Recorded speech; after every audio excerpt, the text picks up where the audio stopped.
चतुर्वेदी, मथुरा से, ZRUCC member. सर्वप्रथम मैं अपने रेलवे के संबंधित सभी अधिकारीगणों का आभार प्रकट करना चाहता हूं, जो हमारे मथुरा जनपद का मथुरा जंक्शन रेलवे स्टेशन है, उसका जो सौंदर्यीकरण किया गया है रेलवे के द्वारा, वह बहुत ही सराहनीय है और बहुत सुंदर है, जिसके लिए मथुरा जनपद में आने वाले अनेकों करोड़ों तीर्थ यात्री जो आते हैं वो तारीफ करते हैं। इस बैठक में कुछ सुझाव है मेरे द्वारा, जिनके लिए मैं आग्रह करूंगा। सर्वप्रथम, मथुरा श्री कृष्ण की जन्मभूमि है, जहां पूरे देश से करोड़ों श्रद्धालु आते हैं और रेलवे के माध्यम से हमारे गुजरात क्षेत्र से सबसे अधिक श्रद्धालु हमारे गुजरात क्षेत्र से आते हैं। उसी दृष्टि से मथुरा और द्वारका, जो भगवान श्री कृष्ण ने जहाँ जन्म हुआ मथुरा और उसके बाद द्वारका गए, तो उस द्वारका से मथुरा आने वाले अनेकों श्रद्धालु ऐसे होते हैं जिनको आने में काफी परेशानी होती है और द्वारका और मथुरा को कनेक्ट करने वाली कोई भी रेल नहीं है। तो मेरा माननीय सभी से निवेदन है अधिकारीगण से कि अगर ऐसा रेलवे का एक प्रस्ताव आपके द्वारा बने और रेल चालू हो तो बहुत ही सुविधा मिलेगी यात्रियों को। दूसरा विषय ये है, मथुरा वृंदावन जो रेल बस हुआ करती थी, जिसको ब्रज हेरिटेज कॉरिडोर के नाम से बोला जाता है, वो काफी टाइम से, लंबे समय से बंद है।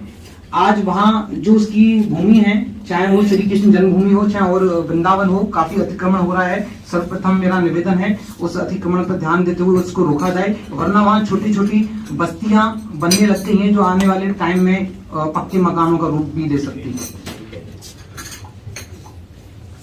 इसके अलावा प्लेटफॉर्म, मथुरा जंक्शन के प्लेटफॉर्म नंबर 2 और 3, जिस पर पश्चिम क्षेत्र की सारी, पश्चिम की ओर से आने वाली सारी ट्रेनें उस प्लेटफॉर्म पे आती हैं और मथुरा जंक्शन पर आने वाले 70% यात्री उस प्लेटफॉर्म पे आते हैं। तो मेरा आपसे आग्रह है उस प्लेटफॉर्म नंबर 2 और 3 जो कंबाइंड है, उस पर एक एक्सीलेटर, स्वचालित सीढ़ी लगे, ऐसा मेरा आपसे आग्रह है। मथुरा जंक्शन रेलवे स्टेशन जो है, उसके जो प्रमुख मार्ग हैं, गेट नंबर 1 का, गेट नंबर 2 का, जो स्टेट बैंक चौराहे से मथुरा जंक्शन की गेट नंबर 1 पे आता है और बस स्टैंड से लेके गेट नंबर 2 पर आता है, ये रेलवे की भूमि के अंतर्गत आता है। ये मार्ग काफी क्षतिग्रस्त और वहाँ प्रकाश की व्यवस्था नहीं है। हमने अपने लोकल स्तर पर काफी माध्यम से प्रयास किया, लेकिन उन लोगों का कहना ये रहता है कि ये रेलवे की भूमि है, रेलवे इसको डेवलप करेगी। तो मेरा निवेदन है, वहाँ आए दिन दुर्घटनाएं होती हैं, तो वहाँ प्रकाश की व्यवस्था और सड़क बने, मेरा आपसे आग्रह है। सेकंड एंट्री कह रहे हैं, फर्स्ट और सेकंड। फर्स्ट पे तो अभी काम चल रहा है, जहाँ अंडरपास बन रहा है, तो उसको दूसरी जगह फॉरवर्ड किया गया है, ये डाइवर्ट किया गया है, तो वहाँ रास्ते में कहीं लाइट नहीं है। और दूसरा जो गेट नंबर अपना सेकंड है, बस स्टैंड की तरफ से, माल गोदाम वाला जिसको बोलते हैं हम, वहाँ बिल्कुल प्रकाश की व्यवस्था और सड़क की व्यवस्था बेकार है। एक विषय, मथुरा जनपद में ग्राम पंचायत फतेहा जो आती है, वहाँ बाउंड्री वॉल का कार्य किया जा रहा है, जो होना भी चाहिए। उसके अंतर्गत एक छोटी सी समस्या, वहाँ के जो स्थानीय किसान हैं उनको काफी परेशानी आ रही है। वहाँ रेलवे जो लाइन है वो काफी तिरछी है, तो उसकी वजह से उनके खेत उस तरफ हैं और वो रहते इस तरफ हैं। तो ऐसे कई किसान हैं जिनको आने जाने में वहाँ उसकी बाउंड्री वॉल की वजह से परेशानी का सामना करना पड़ रहा है। तो मेरा आपसे सादर आग्रह है कि उसके लिए अंडरपास का प्रस्ताव आप बनाकर उसको अंडरपास बनवाने का कष्ट करें।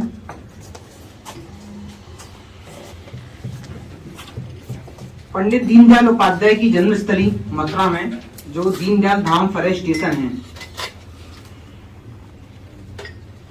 वहां विगत वर्षों से intercity Agra Delhi EMU passenger ट्रेनों का ठहराव रहता है।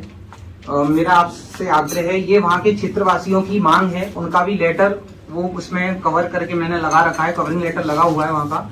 और वहाँ Mahakaushal Express, Chhattisgarh Express, Jhelum Express, Kota Patna Express जो वहाँ से होते हुए जाती हैं, तो वहाँ अगर इनमें से किसी का ठहराव हो जाए तो काफी वहाँ के लोगों को सुविधा मिलेगी। इसी के साथ मैं आप सबको प्रणाम करता हूँ। सादर नमस्कार।